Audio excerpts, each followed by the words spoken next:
consacrés normalement aux activités d'assainissement. Nous, les jeunes, on a laissé nos occupations. On s'est dit de venir ce matin dans ce coin pour essayer un peu de faire ces gestes d'assainissement. Pourquoi on a choisi un scellé? Parce que c'est parmi les communes où les autorités n'ont pas vraiment l'habitude de jeter un coup d'œil. Mais c'est comme si cette opération ne concerne que les communes, entre guillemets, favorisées. Là, je cite la Gombe, Lingwala, Kinshasa et consorts. Je ne vois pas les autorités jeter un coup d'œil dans des communes dites reculées. Et voilà pourquoi nous, la jeunesse d'aujourd'hui, on s'est dit que non, nous allons venir dans cette commune. Pourquoi? Parce que les mamans qui vendaient dans ces marchés, si vous voyez des images d'avant, vous allez comprendre que c'était un marché presque inhabitable. Mais voilà, c'est le marché où le maman s'est servait pour vendre dans des conditions qui ne sont pas du tout propres. Deux belles opérations, Kinshasa 0, Trou et puis Kinshasa Bopeto. Jeune, l'avenir. Alors, pour l'église de Moutou, ils ont produit des bandits, des systèmes religieux. Et pour il faut l'État vraiment. Le Kouana bien, s'il faut réduire un peu moins d'ambo à l'église. Communauté comme ma casse la ville à Kinshasa, tu éviter général au bâtiment qui biso. C'est dans ce qu'on va camboter. Parce que la communauté Boulou ne comme ma casse la ville à Kinshasa, mais pendant la journée, on menacer les populations les Kalangos par qui pété. Donc c'est une autorité en Boka, on a disposition pour la carte hémorragie à Boulou dans la Boka, la ville à Kinshasa. La première chose, bazo créer la criminalité en appelé les policiers. Les gens les policiers na ba soda mususu oyo bazo sangana ba criminel parce que tozo mona ngana fandaka na masanga mbila wenze. Na moi makasi ba criminel bazoya ba sali braquage bazui bake. Nomona à 0 mètre ezana la police ko babengi la police ya mbata. Soki boké pa la police va bike bazana arme moko te oyo ko permettre bango ba défendre les populations. Dans makambo ya boye tokosenga na gouvernement en tant que papa ya mboka bayiba ko armer ba policiers na biso. Koulouna la disent, comme on a arrêté M. Constant Moutamba, ils vont maintenant revenir parce que c'est lui qui le faisait peur. Alors pour l'instant, ils sont revenus du fait qu'on manque même comment nous sécuriser nous-mêmes. Ils vous trouvent en route comme ça, babotolio sac, babotolio téléphone, n'avons pas les moyens de se défendre. Et ce qui l'État a kangi bango boye, tu le verras 2 ou 3 jours après, on les a libérés. Alors ce que nous demandons au gouvernement est qu'il puisse encore se réintégrer dans les domaines de sécurité. Oui, ce que moi je voulais adresser au gouvernement est que le système Koulouna qui règne sur la ville de Kinshasa, selon les informations que nous ramassons par-ci par-là, ce système-là est soutenu premièrement par le gouvernement. Comment? Vous trouverez que beaucoup de gens qui font ce système Koulouna, certains se disent les enfants des lieutenants, les enfants de majors et aussi les enfants des hommes politiques. Alors, ce système-là, on avait vu un ministre de la Justice qui était venu ici, qui avait appliqué tous ces moyens pour mettre fin à ce système-là. Alors, ce que nous avons eu à remarquer depuis son départ, selon le langage que nous trouvons et nous ramassons par-ci par-là, les Koulouna la disent, comme on a arrêté M. Constant Moutamba, ils vont maintenant revenir parce que c'est lui qui le faisait peur. Alors pour l'instant, ils sont revenus du fait qu'on manque même comment nous sécuriser nous-mêmes. Ils vous trouvent en route comme ça, babotolio sac, quand mususu bako betayo boye babotolio téléphone, n'avons pas les moyens de se défendre. Et ce qui l'État a kangi bango boye, tu le verras 2 ou 3 jours après, on les a libérés. Alors ce que nous demandons au gouvernement est qu'il puisse encore se réintégrer dans les domaines de sécurité, mettre un peu de sous-sièges dans des communes et dans des quartiers, du fait que ça puisse aider la population à bien survivre.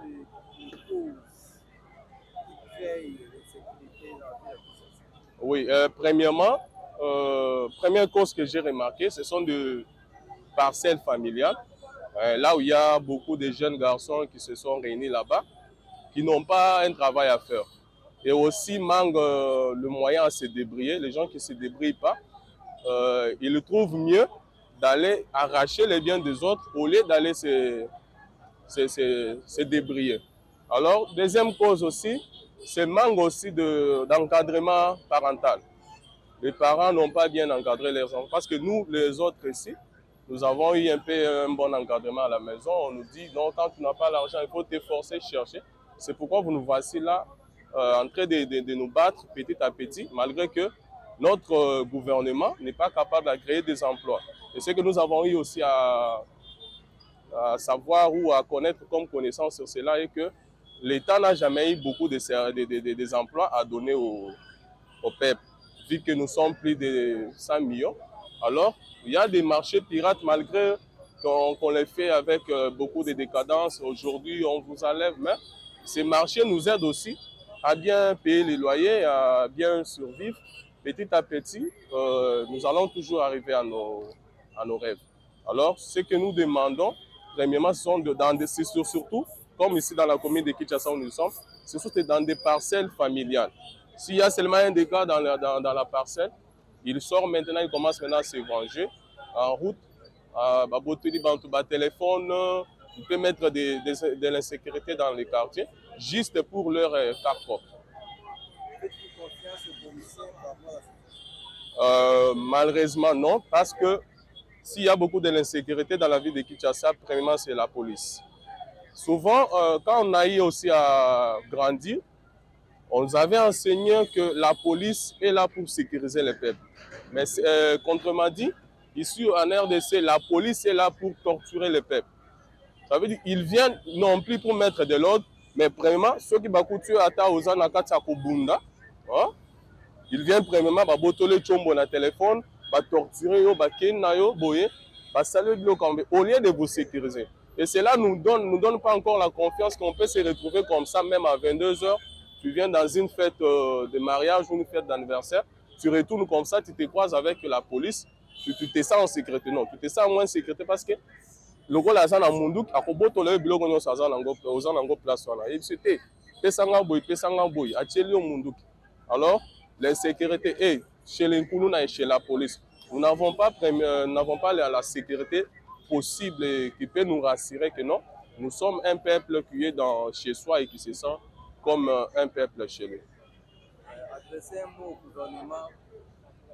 C'est que moi, je devrais adresser vraiment au gouvernement. Nous avons un président, bien sûr, qui a une vision là de nous amener loin. Mais ce que je conteste aussi, c'est lui, il n'est pas du tout sévère. Il ne poursuit pas ses travaux, ses projets. Il n'applique pas beaucoup de la dictature. Nous sommes dans un pays démocrate, bien sûr, mais le niveau de notre pays, il demande d'abord qu'on applique d'abord la dictature, du fait qu'avec la dictature, ça peut nous donner aussi un bon avenir dans les jours prochains. Si vous avez remarqué, il y a toujours des vols par-ci, par-là. Alors, quand il y a des vols comme ça, même dans la maison familiale, si tu trouves que les enfants sont mal éduqués, les injures s'adressent vraiment aux parents et non plus aux enfants. Ça veut dire s'il y a des vols, premièrement, on voit le leadership que c'est lui qui n'est pas du tout un bon leader. Alors, il doit faire de toute sa capacité pour bien diriger son leadership. Et aussi, veiller sur le peuple, c'est souvenir aussi de nos frères et sœurs qui sont à Goma, Bukavu, Rutshuru et d'autres côtés là, du fait qu'ils soient aussi en sécurité. Parce que nous ici, malgré tout, malgré le système Goulouna, nous vivons, nous faisons tout, mais ce n'est plus de même que ce qui se trouve à Goma. Merci. Ouais, un peu volume, hein? Volume. Oui, bonjour patron.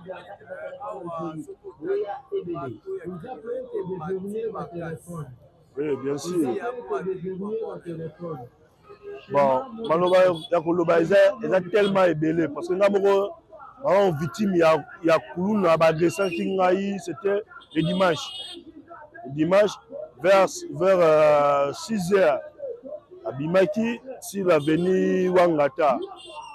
Criminel a menacé ngai mais avec un mobile na metizaki bango. La communauté comme ma casse la ville à Kinshasa to éviter général o ba tiraki biso.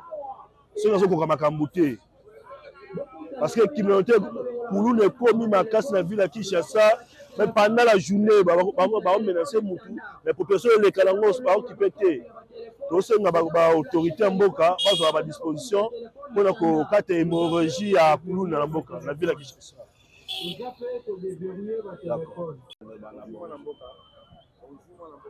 Bonjour.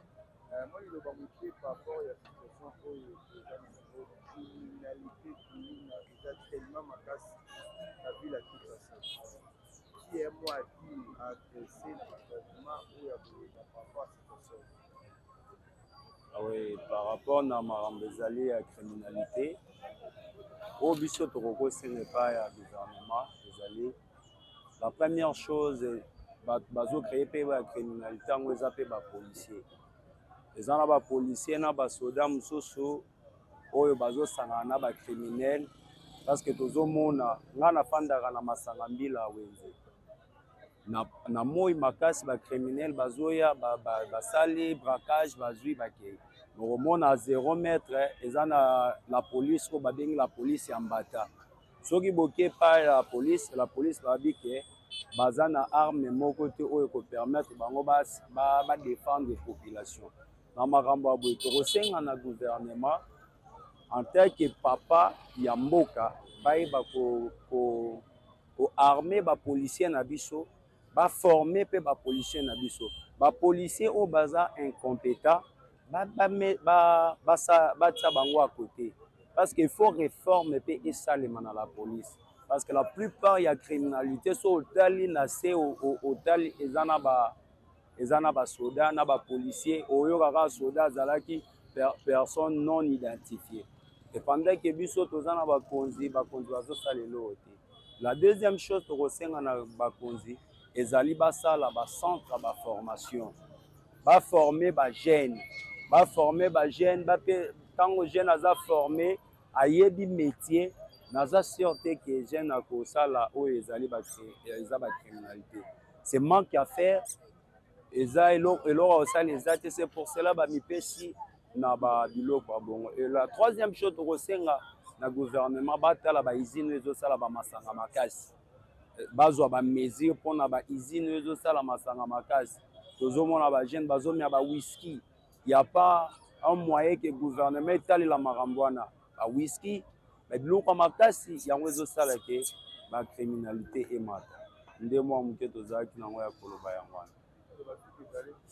Bon, le lobasu qui est allé en tant que bana mboka biso peuple tozo souffrir. Tozo biso nde to votera bango, mais ceux qui to voter bango ba komi kuna ba bosani biso. To senga na ba autorité compétent ba songer pe na population. Le lobo zobeta population kara, mais lobby na 2028 na baneza ko ya boko ya lisusu pa na biso population poto pe sabino sous au pouvoir et na ndenge bozo se comporter. Et vous allez pas si tout ça la bino le sous confiance. Des amis le bas sous kayanga. Oui, mbote ndeko. Awa sécurité exactement makasi. Kuna kambodele na bila Kinshasa. Si un mois Dieu par rapport. Bon, normalement Kinshasa insécurité au bato babengaka wana eza biloko moko spirituel. Kuluna okomona bato balekaka na avenue wana ya bakuluna eza mutu mosusu aleka na avenue wana obi avanda na quartier wana ya bakuluna atikali kozwa lisheti te eza mosusu akoti boye awumeli te me lisheti bakatie lisheti eza bisika awuti nde awuti na mabe wana mabe mutu abimaka nango na ndako mabe ezaka na balabala te tango bimi na ndako esengeli omiyeba eske oza bien tango ozobima oza en sécurité parce que sécurité ya mutu eza a partir ya epa na ye sécurité ya mutu eza mutu ye moko soki mutu aza a se protéger te eza mpasi ntango akobima na balabala tous les milimo mabe oyo etambolaka na balabala akoriske ezwa ye parce que kuluna eza esprit malin ekolata kuluna omoni ozoleka boye na mosika kuluna boye azaki ata akolala asuka boye omoni oyo ozoleka moto akaza na mbongo alandi yo akati yo lisheti me mosusu akoza na mbongo koleka yayo aleki wana kuluna azomona ye te ozomona eza nini wana ndenge obimeli na ndako seke obimi bien te lelo wana eza biloko moko ebotamaka na koyinana na bafamille balingani te na bakartier balingani te soki mabe wana nde ebotaka biloko ya mabe wana eza mpona leta surtout te po soki tolandi makambo ya baleta soki otali musée ayawa awumelaki te coup d'état basali boyada ye mais batisekedi oyo ntango baye tozoyoka bacoup d'état ya ndenge na ndenge mais azoda ye te pourquoi badomine ye nanu te na esprit seke muntu bazwaka ye na butu na moi eza accomplissement mais yo ntango ozolamuka avant obima yeba esengeli omiyeba ndenge ozobimela soki eza normal po okomona eloko nyonso ekomelaka muntu amonaka yango ye moko okolala boye omoni bayibi yo saka ya mbongo okolala boye omoni bazokisi yo okolala boye omoni bitumba obundi mais ntango olamuki fukama sambela nzambe oyo oyebi po aprotege yo mokolo wana mais soki okebi te obimi kaka ndenge wana nde eloko wana ekokisama ekokaka te mokolo moko mais mokolo mosusu ekozwa yo kaka okomona vraiment baboti osaki mais ndenge oza inconscient okoyeba lisusu teke nalotaki yango oubien namonaki yango c'est comme ça makambo ya mokili mokili eza makambo nyonso etambolaka eza kaka spirituel biloko oyo esalamaka boye toomona eza accomplissement ya makambo esalama na butu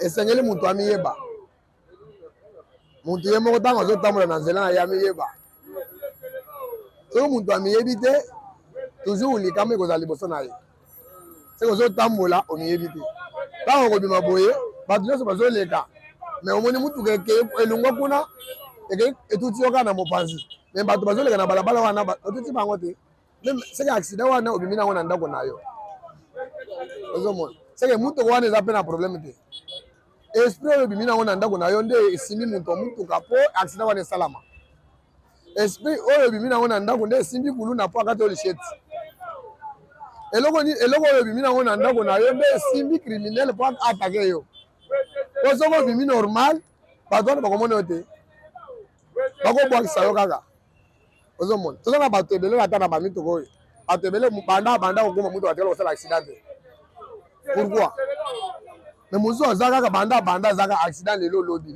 kuna accident pourquoi c'est eloko mituna c'est ça le problème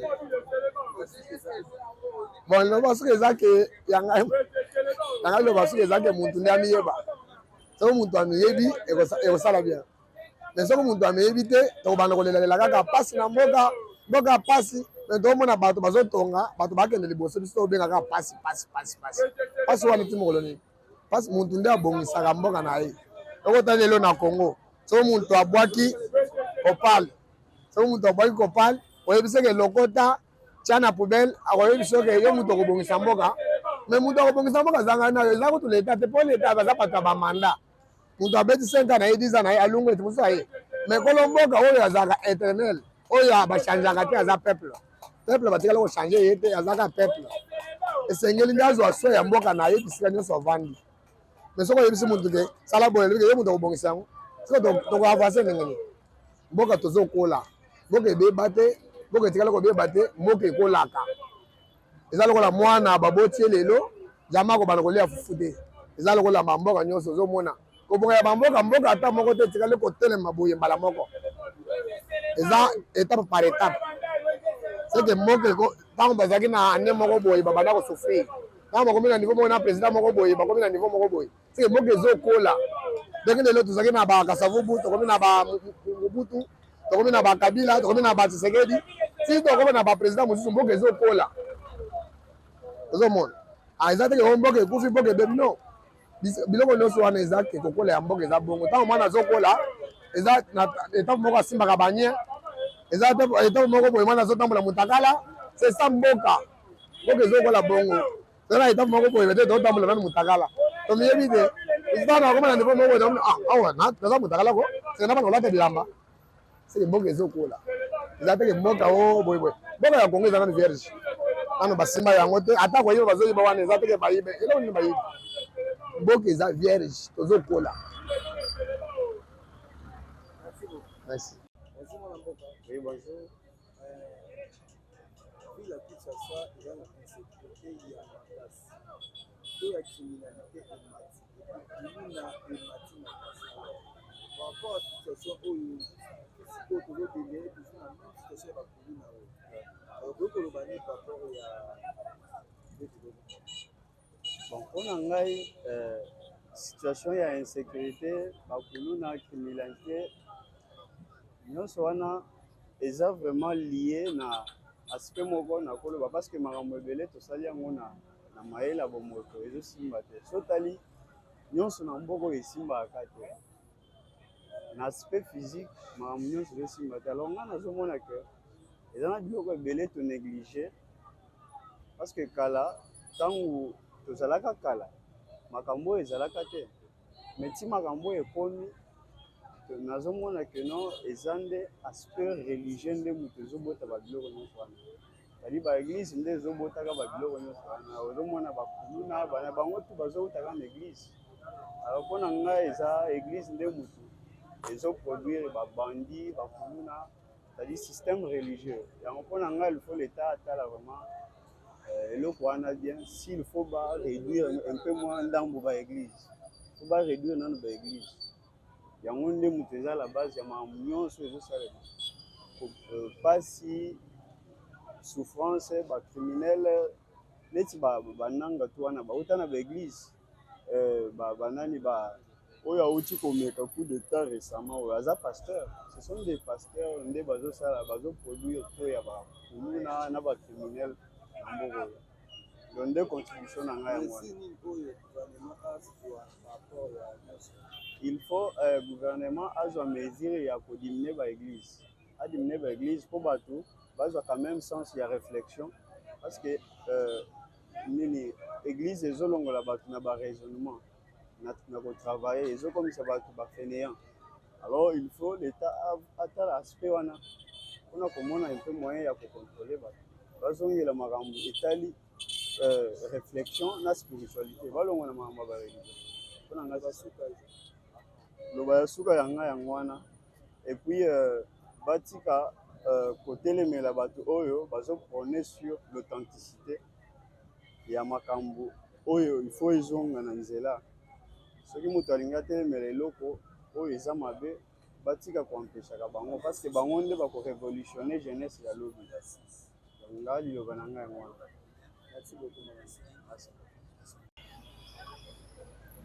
Bonjour mon amboka. Bonjour papa. Insécurité eza makasi na ville ya Kinshasa. Criminalité, alors par rapport à cette situation, si un mot à dire. Moi nga nakoyesa kosenga bakonzi na biso oyo nakosenga bango parce que pour le moment mpona makambo eteki kuluna eza nani makambo ya bato asu baoyo bashira basociate bakonzi ebele basociate basi bayebi bango ata so akengi kuluna okomona mama kuluna leli mwana nga aza kuluna te boye na boye atiki ye oyo nakosenga bakonzi lokola général na biso aza il faut asa bapermutation ya bato oyo to basi bawumeni na basociate po soki oyo azoya ya sika akoya na bainjection na ye dede oyo bateyetayi bato babiro de po babiro de ya kala to bato oyeba bango te mais lelo eyebani po babiro de nde bakozala sasa kodetecte place kuluna afandaka place kuluna azali place makambo asalaka mais actuellement biro de okuta ye afwani na kuluna bazomela azobenga peti na ngai boye na boye oyo nakosika bakonzi fo batya rigueur na makambo wana parce que awa biso mpe population tozoluka na mbongo ya biso ya pasi oyo ozonga boye bakati osakosaba utuku ata match soki ezobetama awa lokola yebisa kozala na match wana il faut awa tokanga so tokangi te bana ata bazokata bamama basaka la police kutu aza wana azokomaîtriser bango te. Alors mesure nini oyo gouvernement azwa par rapport mesure oyo tokosi gouvernement azwa na awo etali makambo ya kikuluna ya liboso il faut nanu batia bakonzi bachange bakonzi nyonso oyo ya société batia bakonzi oyo baza na rigueur ya mibale oyo etali bato oyo tobenga babilo de bamobilize bango bachange bango parce que tout le bilo de wana aza na quartier wana bapetia basi bayebi ye ata bakangi bakoyelele na ndako baleleli ye batiki ye mais so batie motu mosusu oyo ayebi bango te so bakangi ye bango bakake na ye na prison lobasu oyo akoseka bakonzi batele biso likambo ya insécurité oyo eza mikolo oyo ekomi lokola tozanga oyo ya kosala ozoluka mbongo ozanga kutu kotambola oza congolais mais ekomi lokola étranger na mboka na yo mpona koyebisa kongo.